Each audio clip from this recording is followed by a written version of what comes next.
안녕하세요. 귀로 여는 세상, 영심이의 책방 가족 여러분, 환영합니다. 오늘의 작품은 문순태 작가의 타오르는 강, 함께 감상하시겠습니다. 제9부 별들의 행진.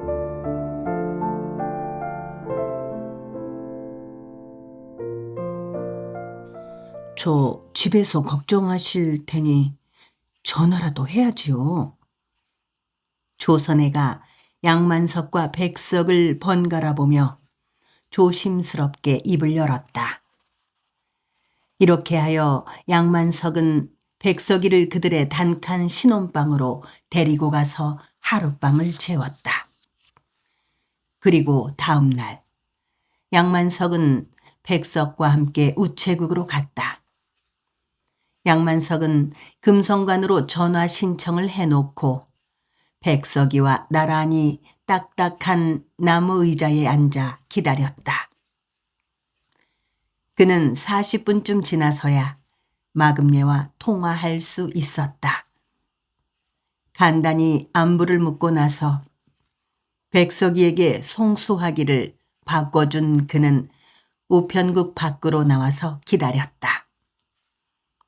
백석이는 5분도 채 안 되어서 뒤따라 나왔다. 할머니께서 뭐라고 하시더냐? 숙부님 시키는 대로 하라고 하셨어요. 내가 시키는 대로? 예. 양만석은 난감했다. 내 아버지가 너를 데리러 오신다면 어쩔 셈이냐?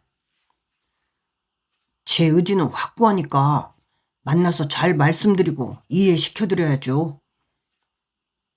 백석의 그 말에 양만석은 다소 안도했다. 말하는 것으로 보아서는 피할 생각이 별로 없는 듯 싶었다. 양만석은 백석의 단호하면서도 당당함에 다시 한번 놀랐다. 아직 어린 나이인데도 의지가 굳고 생각이 분명한 듯 싶었다. 양만석은 백석을 집에까지 데려다 주고 동아일보사로 김준영을 만나러 갔다. 김준영은 간도로 떠날 준비가 다 되었다면서 며칠만 더 기다리자고 했다.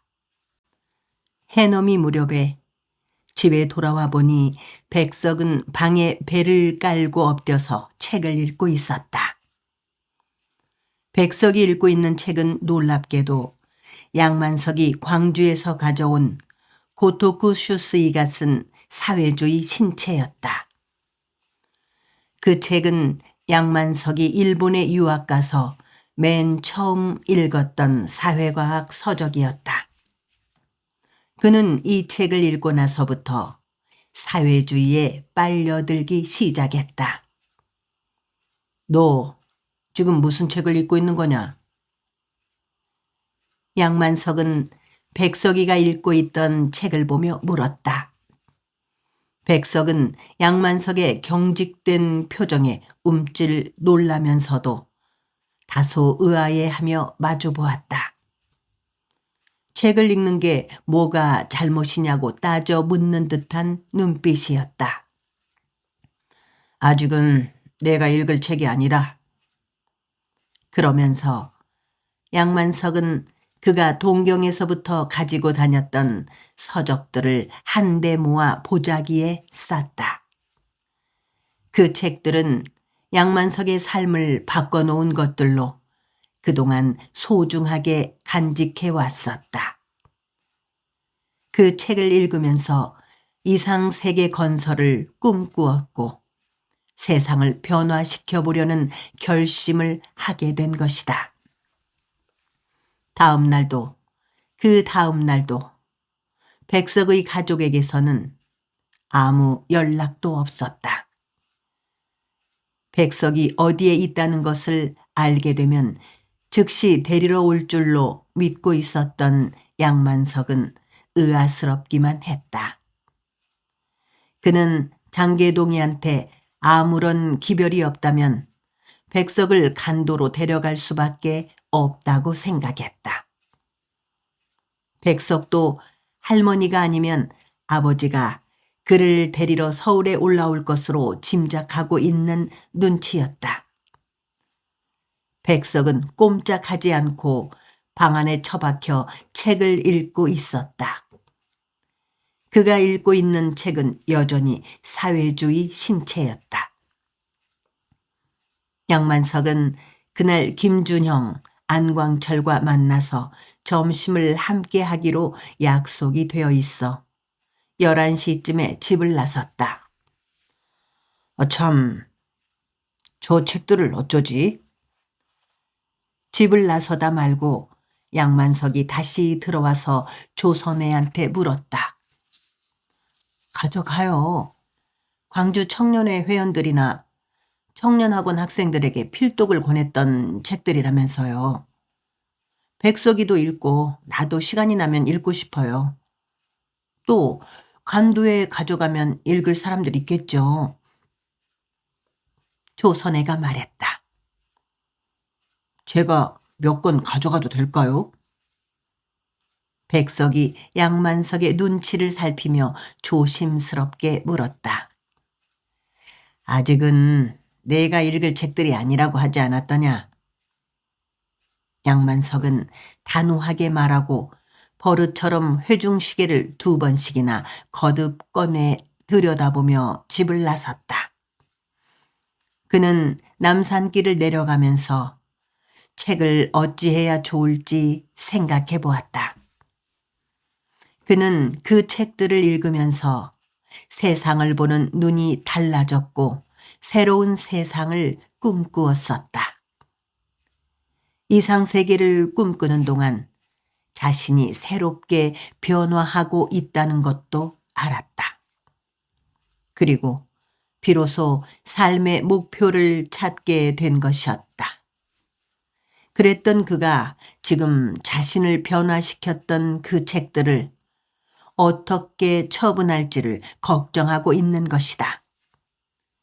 그것은 그 책들을 읽고 나서 그가 꿈꾸었던 이상세계와 안창호 선생이 간도에서 읽으려고 한 이상향이 다를 수 있다는 것을 알고 있기 때문이었다. 그가 지금까지 꿈꾸었던 이상세계는 계급투쟁을 통해 기존의 세상을 뒤엎고 완전한 평등 세상을 건설하는 것이었다. 그러나 안창호 선생이 추진하려는 이상향은 간도 땅에 살고 있는 동포들이 굶주리고 소외당하지 않고 인간답게 살아갈 수 있도록 삶의 터전을 만들어주자는 것이다. 그는 그동안 광주에 있으면서 현실을 개혁하고 계급투쟁을 통해 평등 세상을 만드는 것에 앞서 기본적으로 사람이 사람답게 살아갈 수 있도록 하는 것이 선행되어야 한다는 생각을 하게 되었다. 사회 구원에 앞서 인간 구원이 우선되어야 한다는 생각이었다.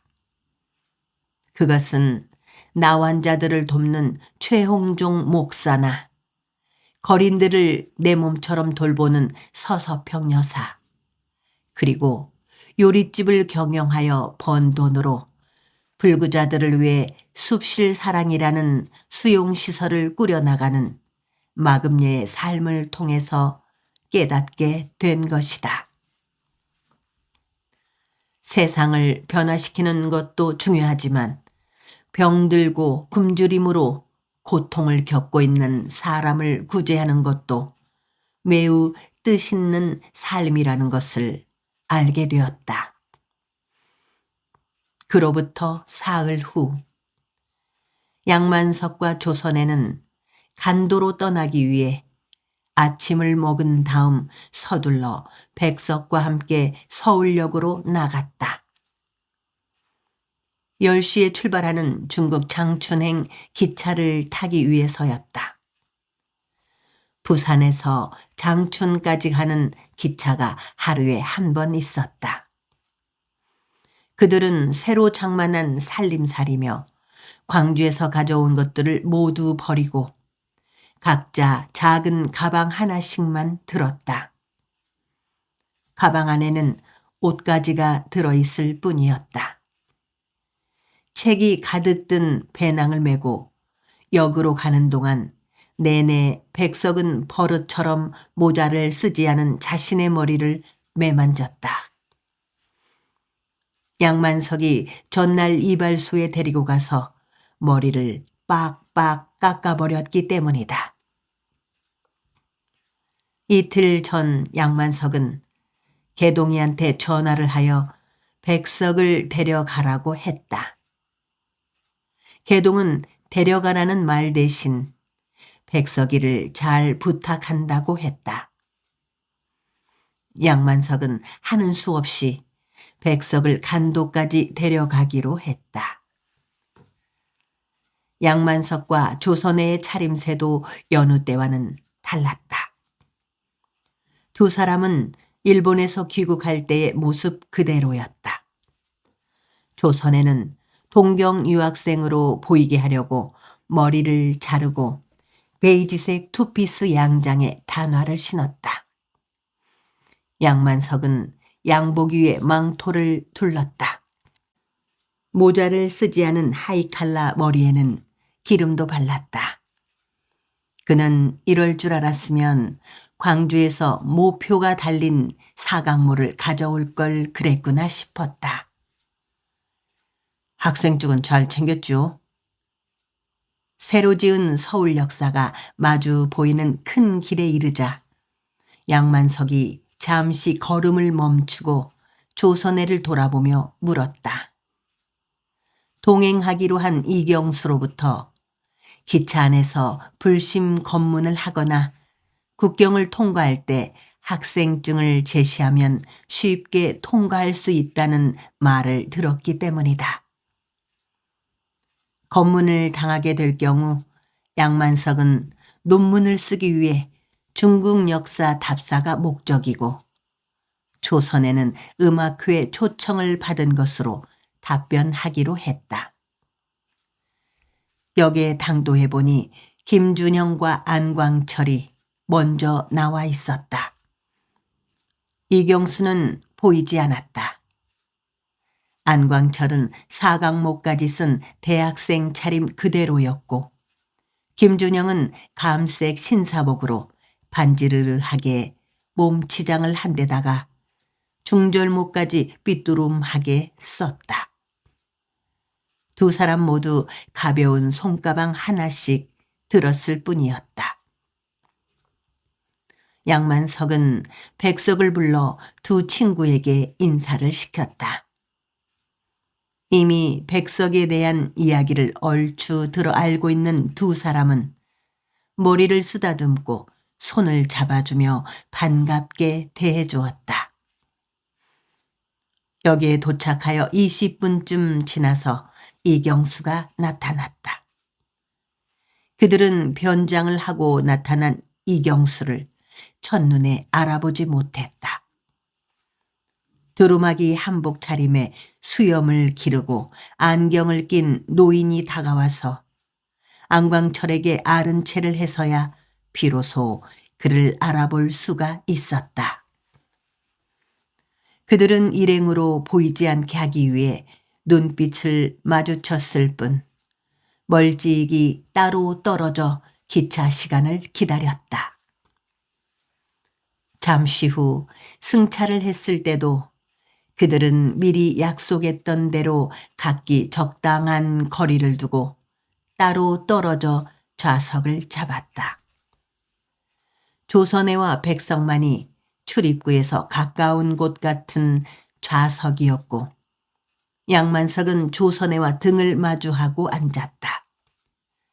안광철과 김준영은 객차 중간쯤에 등을 맞대고 앉았고 이경수는 두 사람으로부터 멀찌감히 떨어진 좌석이었다.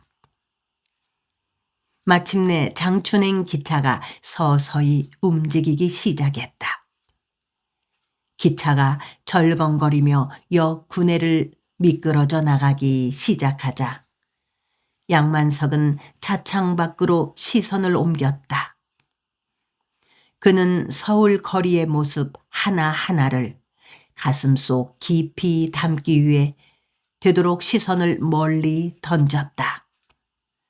높고 낮은 건물이며 확 트인 거리와 오가는 사람들의 모습은 물론 전봇대며 간판들, 남산 위의 하늘까지도 옴실하게 눈에 담았다. 그는 차창문을 열고 심호흡을 하며 서울의 냄새를 폐부 깊숙이 들이마셨다. 숙성된 된장처럼 구리하면서도 조금은 알싸한 서울의 냄새가 쩌릿쩌릿 핏줄 속으로 스며드는 것 같았다. 그것은 슬픈 조선 사람들의 냄새였다. 어렸을 적 무더운 여름날 땀에 전 어머니의 냄새와 비슷했다. 알싸한 냄새는 영산강 갈대밭에서 불어온 냄새처럼 약간 비릿했다. 문득 유년 시절 어느 화사한 봄날 어머니와 함께 노란 개나리 꽃을 구경하기 위해 영산강 둑에 나갔던 때가 어슴풀에 떠올랐다. 그 시절 연두빛 치마 저고리에 가르마를 탄 정갈한 낭자머리에 하늘빛 옥비녀를 꽂은 어머니는 개나리꽃보다 더 아름다워 보였다. 강바람이 건들 불어올 때마다 어머니의 연두빛 치마가 꽃잎처럼 살랑거렸다. 기차가 뚜 하고 짧게 기적을 울리자 양만석은 소스라치듯 놀라며 과거의 기억 속에서 빠져나왔다. 얼핏 고개를 돌려 등 뒤를 돌아다 보았다. 창 쪽의 조선에는 사념에 잠긴 눈으로 창밖을 바라보았고 백석은 그 옆자리에서 사회주의 신체를 읽고 있었다. 그는 백석에게 그 책을 읽지 말라고 말하고 싶지는 않았다. 서울을 떠나는 기차가 다시 뚜뚜 기적을 길게 울렸다. 달리는 열차 속에서 양만석은 언제 다시 볼 수 있을지 모르는 서울 풍경들을 하나하나 눈에 담았다. 눈으로는 서울 거리와 집들이며 상점들 간판을 보고 있는데 머릿속에는 영산강이 굼실굼실 몸을 뒤척이며 줄기차게 흘렀다. 그는 이건 도피가 아니라 다시 돌아오는 길을 찾기 위한 또 다른 시작이라고 마음속으로 되뇌었다. 영심책방 가족 여러분, 안녕하십니까? 2023년 7월 17일 제1권 대지의 꿈을 시작하여 2024년 11월 29일 오늘 제9권 별들의 행진으로 끝을 맺었습니다. 총 160개의 동영상을 1년 4개월 동안 연재하였는데요. 오늘은 이 대장정을 끝까지 함께해 주신 영심책방의 구독자님들을 위해서 타오르는 강의 문순태 작가님을 초대하였습니다. 네, 문순태 작가님 모셨습니다. 작가님 그동안 안녕하셨어요? 네, 안녕하십니까. 2023년 10월 20일 작가와의 만남 이후에 1년여 만입니다. 네, 작가님 그동안 어떻게 지내셨나요? 그냥 뭐 제가 3월 달에 여기 어, 영산포로 왔습니다. 나주시 영산포로 네, 문학관 개관 준비하느라고 네, 네, 정신 없었습니다. 10월 4일 날 그 네, 타오르는 문학관이 개관이 됐습니다. 그래서 네, 그 개관 준비를 했죠. 네, 네. 타오르는 강 문학관을 열게 된 점 다시 한번 축하드립니다. 감사합니다. 이 문학관을 통해서 작가님의 작품들, 소설 속의 자료들이 전시되어 있고 문학 교실도 열린다고 하니까 예, 아마 이 문학관에서 작가님과 같은 훌륭한 작가들이 많이 배출되고 나아가서는 제2의 한강 같은 노벨 문학상 작가가 탄생하는 문학의 산실이 되기를 소망합니다. 예, 감사합니다. 네, 타오르는 강 문학관에 문화관광 해설사도 있다는 뉴스를 들었습니다. 이분들은 어디에서 어떤 활동을 하게 되나요?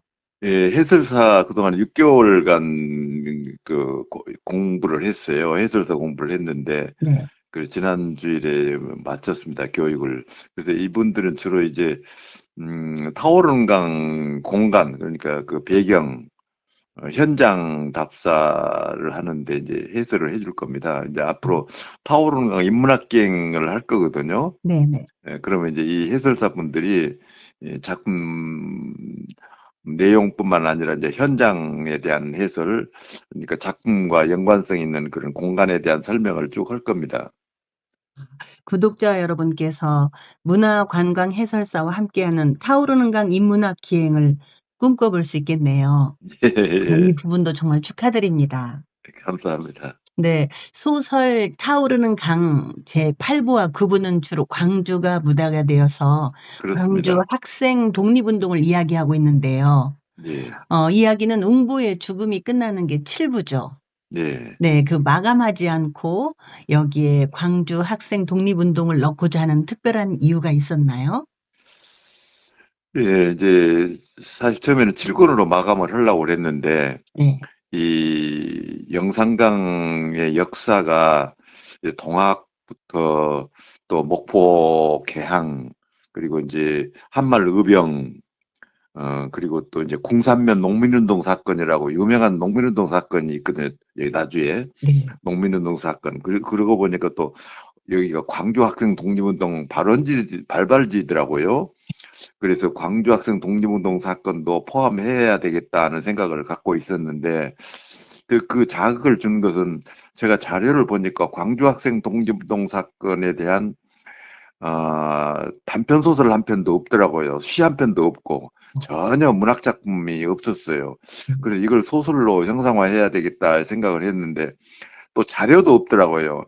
이 군사 독재 기간 동안에 광주 학생 독립운동 그 기념밀마저 없애버렸거든요. 그리고 이제 학자들이 공부하는 것도 아니 이제 논문 발표도 중지해버리고 그래서 자료가 전혀 없었는데 노무현 정부에 들어서서 이제 당시 사회주의 운동하는 사람이나 민족주의자들이나 똑같이 독립운동 하는 데는 다 같이 노력을 한 사람들이다. 그래서 그 인정을 해주고 그, 그 주동자의 한 사람이었던 장제성 씨에 대한 서운을 해줍니다. 그래서 양상화가 됐죠. 그래서 많은 학자들이 광주에 있는 학자들이 그 연구를 해서 그 자료들이 나와서 그 자료들을 보니까 너무 아까운 거예요. 그래서 8권 9권을 광주 학생 독립운동 사건을 중심으로 해서 소설적으로 형상화하기로 했습니다. 세상에. 그 이야기에서 보면은 예, 그 역사적으로 일어난 이런 사건들, 아까도 예, 말씀하셨지만 노비 예, 세습제 폐지라든지 동학이라든지 뭐 농민운동, 예, 만민공동회, 예, 의병, 예, 이렇게 광주 학생 독립운동까지요. 이 예, 근대사의 핵심 사건들이 쫙 있는데 이 엄청난 자료를 실제 역사적인 사실을 소설로 녹여낸다는 거는 어떤 돌파구를 찾지 않으면 힘든 일인데 예, 이런 엄청난 일로 9권의 대하소설 타오르는 강이 탄생했다는 게 정말 너무너무 어마어마하다고 생각합니다. 네, 이런 면에서 인문학의 책무성 혹은 문학의 작가성이 느껴지기도 하는데요. 예, 정말 다시 한번 이 자리를 빌어서 문순태 작가님께 감사의 말씀을 드립니다. 아이고, 부끄럽습니다. 제가 네. 9권을 읽는 가운데 어느 한 편도, 어느 한 줄도 지루한 적이 없었거든요. 그러니까 그 광주 학생 독립운동 사건 이제 8권 9권은 광주가 중심이 되거든요. 네네. 근데 이제 그때 인물들 네. 전부 실존 인물들입니다. 전부가 다. 네. 실존 인물들이고 그 장소, 골목길, 무슨 식당, 네. 뭐 다방 뭐 이런 게 전부 실명이거든요. 네. 그래서 다행스럽게 그 실명의 자료 그때 1929년 20년대의 자료들을 제가 다 구할 수가 있어서 네. 실명 그대로 인물로 전부 그 광주 학생 독립운동 사건의 중심 인물들뿐만 아니고 네네. 그 학생들의 동력을 불어넣어준 네. 청년의 뭐 사람들이라든가 이런 거 전부 실존 인물들이고 사건 자체가 사실 그대로입니다. 그니까요. 예, 뭐 정학을 당하고 퇴학을 당하고 이런 것도 실제 예, 정학 예. 퇴학당한 학생들의 전부, 네, 이름이 다 예, 들어가 있고 예, 이런 자료를 이렇게 녹여서 소설로 만들어낸다는 게 쉬운 일이 아닌데 예. 그래서 대한민국은 문순태 작가 보유국임을 자랑스럽게 생각해야 합니다. 아이고, 분에 넘치. 저희 영심이 책방 구독자분 중에는 네. 타오르는 강도 멋진 번역가를 만났으면 벌써 노벨 상감이라고 하신 분도 계십니다. 예, 타오르는 강을 읽거나 들은 구독자들은 이 책은 우리의 역사에 영원히 보존할 귀한 가치를 느끼고 있습니다. 네. 작가님의 혼과 피와 땀으로 엮어진 이 타오른 강 덕분에 저도 칭찬을 받는 영광을 얻었습니다. 이 자리를 빌어서 감사합니다. 감사드립니다. 감사합니다. 이건 여담인데요. 예, 어, 예술가들이나 문학가나 시인들도 자기 작품 속에 자기를 녹여낼 때가 있지 않습니까? 예, 예. 이 타오르는 강의 주인공 속에 혹시나 네. 작가님은 누구에게 작가님이 스며 있습니까? 역시 그 웅보죠. 아, 예, 웅보요. 웅보인데 네, 이제 소설 구성에 3대 요소가 있어요. 네, 예, 작가들은 그걸 항시 염두에 두는데 인물이 제일 첫 번째거든요. 제일 네, 중요한 게 네, 인물, 그다음에 이제 사건, 네, 그다음에 공간 그러거든요. 네, 그래서 사건도 중요하고 공간도 중요합니다만 그중에서 인물이 제일 중요합니다. 인물이 설정이 되면은 어, 그 구성의 절반은 이루는 셈이거든요. 네, 근데 특히 이제 이 소설에는 특별하게 주인공이 없거든요. 영웅적 주인공이 없습니다. 대부분 역사 소설 보면은 다 그 주인공이 그 영웅들이거든요. 역사 속에서 성공한 인물들이거든요. 뭐 실패하거나 아무튼 성공했거나 그 영웅 중심으로 인물이 전개되는데 여기서는 다 같이 한 200명이 등장합니다만 특별한 영웅이 없어요. 네, 그 중에서 이제 조금 한학을 공부했던 웅보가 그래도 세상 물리를 좀 깨달은 사람이거든요. 네, 그러면서도 또 저돌적이지도 않고 네, 약간 지혜롭고 그러면서 아주 양심이 아주 바르게 서 있는 그리고 앞니를 내다볼 수 있는 그런 인물들을 하나 설정을 했거든요. 그래서 그 어려운 그 고통 속에서도 그 꿋꿋이 그걸 이겨낸 인물로 웅보가 가장 제 마음에 듭니다. 그래요. 어떤 독자는 저에게 어쩌면 개동이가 예. 작가님이 스며 있지 않을까라고 아, 말했어요. 시인이기 때문에 네네. 개동이가. 분명히 그러면서 끝날 예, 때까지 개동이의 입에서 굉장히 멋진 시 한 편이 나왔으면 좋겠다 예, 하고 기대를 했었는데 예, 아직 그 신문에 발표한다고 왔다 갔다 하는 그런 게 있었는데 한 예, 편도 아버지에 대한 시 한 편 아주 멋진 시가 나왔었는데 예, 그렇습니다. 예. 그 뒤로 시 한 편도 발표해 주지 않으셨습니다. 아, 글쎄요. 지금 생각해 보니까 정말 날카로운 지적입니다. 저도 한번 그 생각했거든요. 네네. 근데 또 지나치게 그 문학적 형상화를 확대시킬 필요는 없겠다. 네. 그냥 개동이 있는 그대로 그냥 그 모습이 좋겠다는 그런 생각을 했거든요. 깊은 뜻이 있으시겠죠. 예. 나중에 보강을 하게 되면 그 그 다시 한번 손볼 수 있는 기회가 되면 그 점도 한번 염두에 두겠습니다. 캐나다에 계시는 달님이라고 계셔요. 예, 이제 문이라는 분이 계신데 그분께서 그거를 답글을 다루셨거든요. 아, 굉장히 멋진 시 한 편이 기대된다. 개동이로부터 어떤 시가 예. 나올까. 그래서 오늘 좋은 기대를 지적이네요. 했고요. 또 어떤 분은 음, 작가님을 뵌 적이 있대요. 아, 그래서 목소리를 가지고 얘기하면 대부리 정도가 아닐까라고 하는 분도 있었습니다. 근데 이제 사람들은 또 네. 왜 응보가 좀 올해까지 더 살아서 네. 자식들 대접도 받고 좀 행복하게 사는 모습을 보여주지 빨리 죽게 했냐 또 네. 그런 이야기도 하고 네. 또 대부리는 왜 안 그렇게 소식이 나타나. 없게 했느냐 네. 안타깝다는 그런 네네. 이야기도 했는데 소설이라고 하는 것은 우리 실제 삶과 비슷하거든요. 네. 그래서 만약에 웅보가 더 오래 살아서 네. 그 손자들 잘 되는 것도 보고 네. 또 호강도 좀 받고 행복하게 사는 모습을 보여주면 그건 또 재미가 없어요. 네. 적당한 데서 또 생략할 줄도 알아야 되거든요. 네. 끊어낼 줄도 알아야 되고 네. 또 대부리도 네. 끝까지 또 모습을 보여주는 것보다는 그때는 호남 의병 대토벌 작전이 있어가지고 아주 그게 굉장히 살벌했거든요. 네. 그 폐잔병들이 남아서 살아갈 수가 없게 돼 있어요. 네.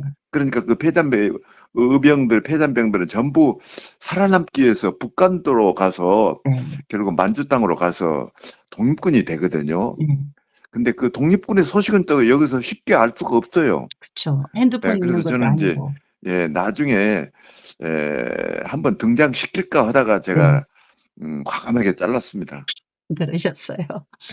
그래도 대부리 팬들이 많았었습니다. 글쎄요, 예, 예, 그럼 그 소설에서는 만주에서 독립운동을 했으며 거의 뭐 52살 정도로 예, 추정해서 말씀하면서 어, 안부를 전해달라고 하셨는데 예. 많은 대부리 팬들에게 위로의 말씀 한마디 부탁드립니다. 대부리는 거기 독립투쟁을 네. 열심히 할 겁니다. 그리고 이제 독자들에게 또 말씀드리고 싶은 것은 작가가 그 소설을 끝맺음 할 때 어떤 생각을 하냐면은 독자들로 하여금 속편을 기다리게 하라. 네. 아, 그 인물들은 그 다음에 어떻게 살았을까라고 네. 하는 그 궁금증, 네. 이런 걸 많이 남겨줄수록, 좋다고 그러거든요. 그렇게 생각하거든요, 저도. 네네. 또, 그래서, 여운을 많이 남겨주라 하는 그런 이야기들을 합니다. 이제 네. 작가들은 말미에 끝맺음 할 때 네. 다 설명 끝, 끝을 다 보여주지 말고, 네. 가장 궁금할 때 끝맺음 하는 게 오히려 더 궁금증을 확장시키고 그게 좋은 끝맺음이다라고 하는 그런 이야기들 하거든요. 네. 그러니까 이제 작가가 소설적 기교로서 끝맺음을 하는 겁니다. 그러니까 좀 아쉬운 점이 있죠. 그 당연하죠. 거기서 대부리도 잘 되고 다시 또 돌아오고 웅보도 끝까지 호강하고 행복하게 잘 사는 모습까지 보여주면은 너무 우리 인생사하고 너무 비슷하잖아요. 네. 그래도 지금 후속편을 기다리라는 의미에서 만석이를 만주로 보내서 그다음 예. 대부리까지 소식을 알게 하려는 그런 그렇죠. 장치를 하신 것 예, 같은데요. 그렇죠. 남북 분단까지 네. 쓸 수 있으면 써보려고 그랬습니다. 네. 솔직히. 네. 가능하면 네. 10권, 11권까지 기대하겠습니다. 감사합니다. 네. 이제 나주에 자리를 잡으셨는데요. 예. 마지막으로 향후 계획에 대해서 한 말씀 주시면 감사하겠습니다.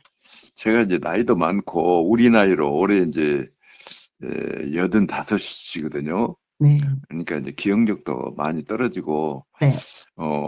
또 소설 쓰려면은 집중력이 필요하고, 어휘력이 또 중요하거든요. 근데 많은 기억에서 많이 어휘들이 다 사라졌더라고요. 그래서 제가 시는 지금 계속 쓰는데, 그래서 이번에도 타오른 영상강이라고 하는 시집도 냈거든요. 네. 근데 소설을 쓰기는 정말로 어려워요, 이제. 그래서 네. 소설가가 시를 쓴다고 하는 게 굉장히 슬픈 일이기는 합니다만, 그래도 마지막 죽기 전에 영상강의 이야기를 장편 소설을 한번 써야 되지 않겠느냐 하는 그런 사명감을 가지고 금년 초부터 제가 지금 초고를 쓰고 있습니다. 영상강 이야기를. 네. 그래서 영상강, 오늘의 영상강을 쓰고 싶거든요. 오염된 영상강, 병든 영상강. 그래서 그 영상강 살리기에 초점을 맞춰서 네. 영상강 이야기를, 오늘의 영상강 이야기를 한번 쓰고 싶습니다. 그래서 지금 초고를 다듬고 있습니다, 실은. 대단하십니다. 우리가 이 9권 전반에서 어느 한순간도 영상강을 놓쳐본 적이 없지 않습니까? 근데 예, 그때그때마다 너무너무 다양하고 웅장하게 예. 정말 고난과 서름의 강이지만 단념할 수 없는 생존의 강이다라고 말씀하신 것처럼 그 생명력을 끝까지 이끌어 가시는 그런 게 있었는데 예. 이거를 가지고 서사시 타오르는 영상강을 쓰고 계신다니 기대가 됩니다요. 이제 우리는 언제 어느 때라도 작가님을 뵙고 싶으면 나주에 있는 타오르는 영산강 문학관으로만 방문하면 되지 않습니까? 연락을 주시면 제가 나가서 만나죠. 만나서 이제 이야기도 하고 네. 그렇습니다. 그러니까 네네. 독자분들 언제든지 오셔서 네. 저한테 연락을 주시면 제가 나가 뵙겠습니다. 작가님, 귀한 시간 내서 독자들에게 오늘 좋은 말씀 주셔서 대단히 감사합니다. 먼저 건강 잘 지키시고요. 계획하신 바 타오르는 강 소설 순조롭게 잘 이어지는 날 되시길 간절히 기원하겠습니다. 머리 숙여 감사드립니다. 그동안에 조영심 선생님 정말 고생 많으셨어요. 너무 즐거운 일이었습니다. 아닙니다. 그리고 또 그동안 열심히 들어주신 독자분들께도 정말 감사드립니다. 감사합니다. 네, 감사합니다. 오늘 작가 초대에 흔쾌히 응해주시고 좋은 말씀 주신 문순태 작가님께 다시 한번 깊은 감사를 드립니다.